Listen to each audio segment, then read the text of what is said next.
I tried beating the Shaman class in Terraria. This class adds a whopping 5 unique elements that I, as a certified airbender, need to perfectly balance in order to deal damage to the enemies that surround us. Will I be able to master the elements and take out Moonlord? Well, let's find out. I started off with the bare basics of Terraria gameplay. Of course, I chopped down some trees, got myself wood, got myself some fancy acorns, and then proceeded to dodge slimes as I had absolutely no shaman weapons. It was kind of brutal, but hey, I mean, you gotta do what you gotta do. And I'm not gonna cheese this and start using all my other weapons like some other YouTubers. I picked up a chest that was on the right side of the world, and then once I came back over to the spawn, I built myself an NPC house. As it turned to nighttime, I picked up some fallen stars, and then using 5 fallen stars and 10 wood, I crafted myself the Scepter of Star Power. This was our very first Shaman class weapon, and it dealt 10 shamanic damage. The bond type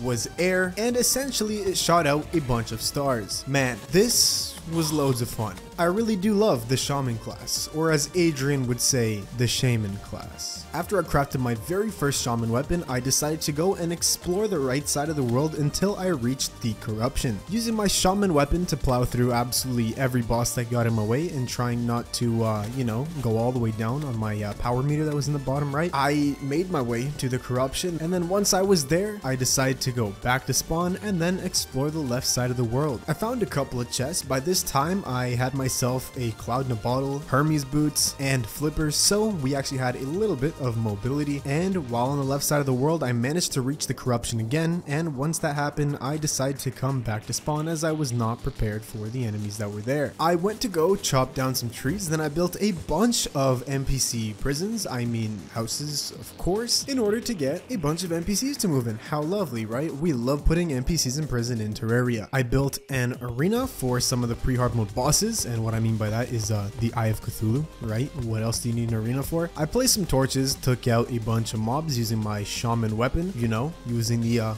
element of air, and then I crafted the Eye of Cthulhu summon. Once it was nearing nighttime, I built more of the arena because I really wanted to fight the Eye of Cthulhu, and once it fully turned to nighttime, I summoned it in and started this hopeless battle. I could not for the life of me get enough damage on this boss because my weapon was, how do I put it, slightly underpowered. It was dealing like 5 damage, 8 damage with criticals every single time I hit it, and I couldn't really spam the weapon either because it did have a cooldown effect where if I ran out of the meter fully, I had to wait for it to fill back up again before shooting. So that was, you know, a little bit of a pain. Before we could defeat the Eye of Cthulhu, the sun actually managed to rise, and because of this, the Eye of Cthulhu ran away and we could not defeat it. And this is where I went on the hunt to try to get better weapons. So, you know, I pulled out my trusty crafting guide and then I went through like every single shaman class weapon I could find because this weapon was horrific. I started geeking out upon spawning into the world, you know, just turning left to right for fun because I have nothing better to do. And then I went to a hill to the right and then went underground to mine.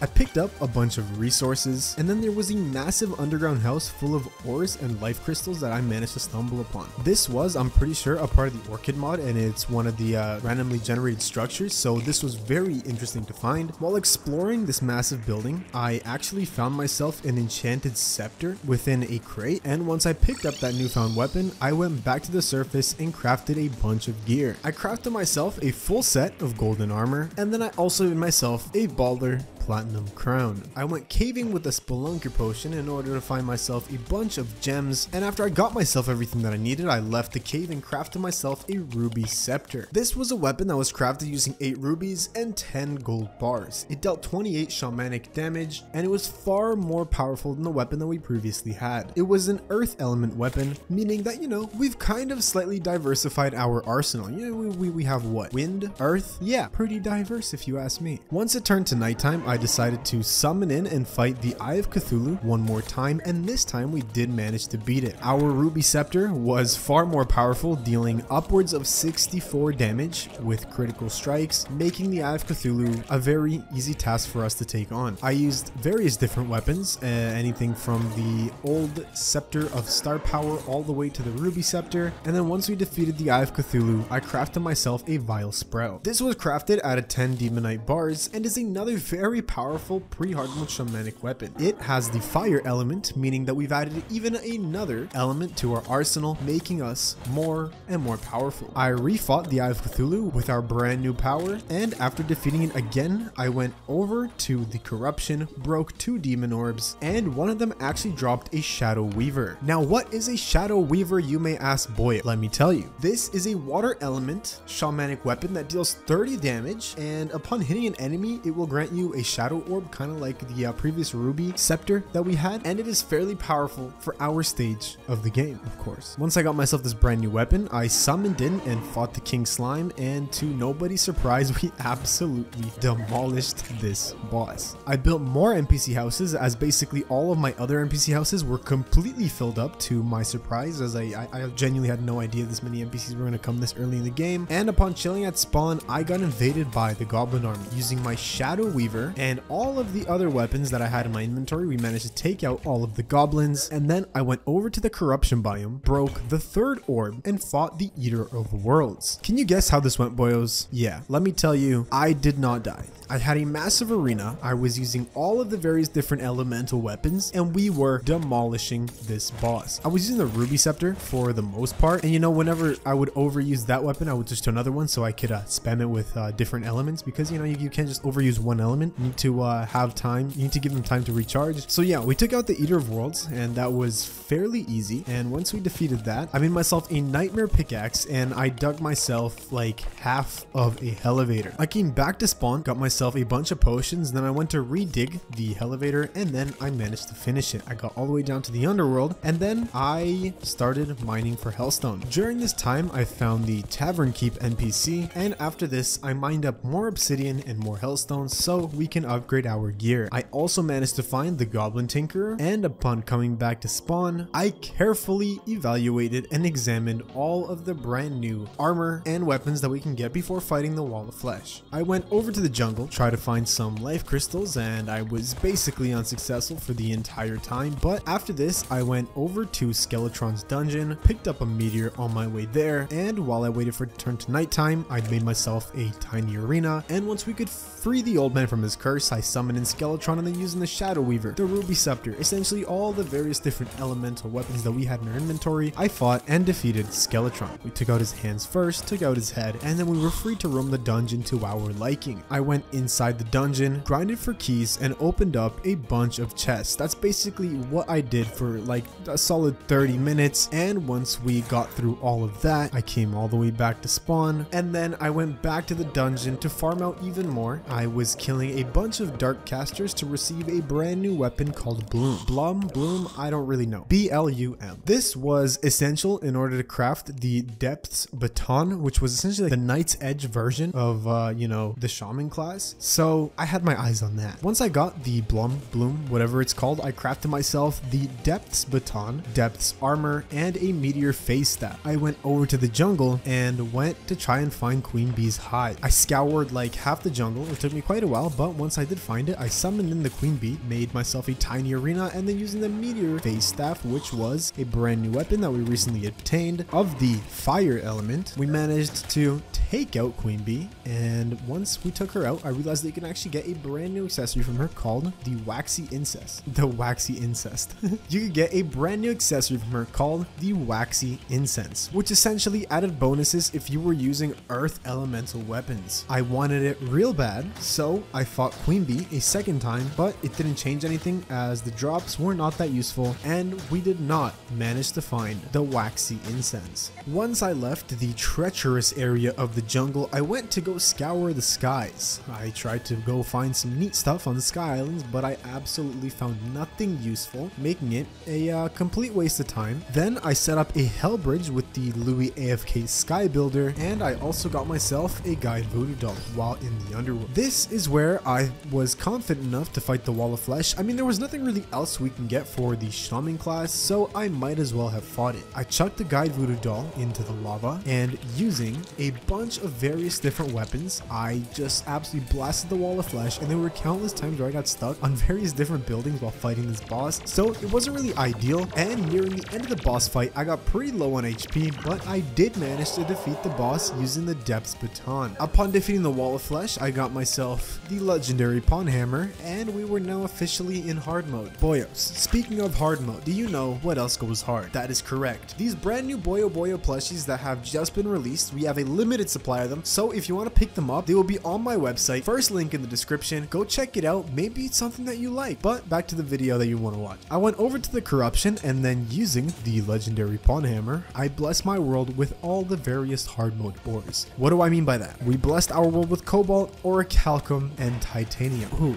What a nice mix. And I also got attacked by a bunch of wraiths, which is just something that happens every time you break a demon altar. I think that's actually like a mechanic of the game. Every time you break a demon altar, a wraith spawns in. I got overwhelmed and I almost died, but frankly, I was too much of a baller to not do that. And once I came back to spawn, I started mining all of the various hard mode ores. We got ourselves a bunch of cobalt, made ourselves a cobalt pickaxe. Got ourselves a bunch of orichalcum, made an orichalcum pickaxe. And after we made ourselves an orichalcum anvil, I got myself a bunch of titanium. I tried to craft myself full titanium armor, but I could not because we did not have enough. So for the remainder of this time, I needed to get myself more titanium. But I did manage to craft myself a brand new weapon called the Titanium Scepter. This was a earth elemental shamanic weapon that dealt 53 damage, and it was our most powerful weapon thus far. As I was mining for more titanium, I managed to die to a black recluse, which was a spider. And then after getting all the various resources that I needed, getting full titanium armor, I crafted myself a corrupt scepter, which was a brand new weapon of the fire element, dealing 30 shamanic damage. And once we had our new weapon, I decided to try and challenge the destroyer. This did not go too well. I upgraded my entire arena, and upon taking out like not even 10,000 HP of the destroyer, we took out like 1/8 of it. We got absolutely demolished, and I mean just destroyed. It was horrific, boyos. But hey, what can you do? I went over to the Sky Islands and tried to farm myself souls of flight in order to craft myself a pair of wings, because you know frostbark boots really don't do it in hard mode. And then I went to go farm out some pixies. In the hallowed biome, we got a bunch of pixie dust, and then upon coming back to spawn, I fought an entire blood moon. At spawn, I crafted myself a pair of pixie wings, which will actually give us far better mobility than the frostbark boots that we just previously got rid of. And then I went over to the underground hallowed biome to farm souls of light, and I also picked up a couple of crystals. I crafted myself the prismatic resonator once I came back to spawn, and this was made out of the ritual scepter, 20 crystal shards, and 15 souls of light. It dealt 38 shamanic damage, and it was the spirit element. Once it turned to nighttime, I decided to get myself a bunch of buffs and fight the destroyer one more time. Using all of our brand new weapons, we managed to make far more progress on the destroyer than we did previously, but we still were not powerful enough to take on any of the mechanical bosses, which was quite sad. So yeah, I managed to die to the destroyer, and we could not progress any further. I was very frustrated by this point and pretty close to giving up. After talking to my personal advisor, my lawyer, and Adrian himself, I decided that I need to recollect my thoughts and go back into the caverns, and then I farmed for more souls of night and light. Once I came back to spawn, I crafted the time changer from the Louis AFK mod, and then attempted to fight Skeletron Prime. Keyword, attempted. We managed to take out like one of his arms, we took out a second arm, and once it turned to daytime, and halfway throughout the boss fight, we ended up taking far too much damage, and we ended up dying. Ugh, this is such a struggle for me, boyos. Sometimes I want to do dirty things to my computer screens. Oh god, that sounded wrong. I fought the Eater of Worlds in order to upgrade my alchemy charm, and then I had to get myself a bunch of various different buffs. I went fishing for various different items. There was so many things I did throughout this entire time just to prepare myself, to just like literally max myself out for all of the mechanical bosses that we're gonna have to fight. Yeah, like we went above and beyond with this. It was insanity. After all of this, we fought the Wall of Flesh also like 3 million times. I decided to summon in the destroyer, now using all of our various different weapons. The Titanium Scepter, the Rune Scepter, the Prismatic Resonate, all of the various different elements. We finally managed to take out the destroyer for good. We got ourselves hallowed bars and some souls of might, which was quite epic. With this, I crafted myself a brand new weapon called the Sanctify out of 12 12 hallowed bars. It dealt 85 to 127 shamanic damage, and it was of the spirit element. We went to go and fight the twins. We defeated Spasmatism first, and then left Retinizer for second. Along with this, once it turned to nighttime again, we fought and defeated Skeletron Prime, finally making the jungle grow restless. Do you know what else grows restless? That is correct. The subscriber count on the YouTube channel whenever you press the subscribe button. Consider subscribing, I will love you forever. Anyways, during this time, we managed to naturally actually get a solar eclipse, so I was fighting the solar eclipse, and we actually managed to get a broken hero scepter, which is dropped by the Mothron, helping us craft the true Sanctify, which is essentially like the mega upgraded version of the Sanctify that we previously had, giving us far more power. After taking out the entire solar eclipse, we got onto fighting the pirate invasion. Once the pirate invasion was fully taken care of, we actually managed to fight the solar eclipse again and get another broken hero scepter. We crafted the True Depths baton, which was a combination of like the Knight's Edge version within this mod, and we combined both of those in order to make the Terra Scepter. Now, so if you know how powerful the Terra Blade is, just kind of like imagine what the Terra Scepter is like. Let me give you some base stats. 73 to 98 base shamanic damage. As it says on the wiki, it conjures harmful Terra bolts at your enemies. Hitting with the main projectile will empower a powerful Terra orb. After reaching a certain power, or if you lose it, the orb will break free and home into enemies, and the damage dealt by the orb increases with the accumulated power and with your shamanic damage. Just take a look at this weapon in action. It was pretty brutal.